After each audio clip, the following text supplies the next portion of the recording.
The system is locally logged via the WAGO PLC, fitted in the box next to the control panel. The details are saved to the SD card.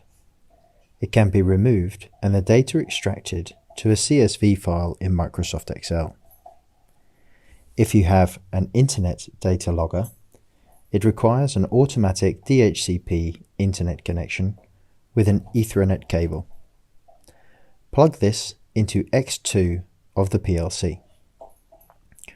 Contact INNO+ for login details.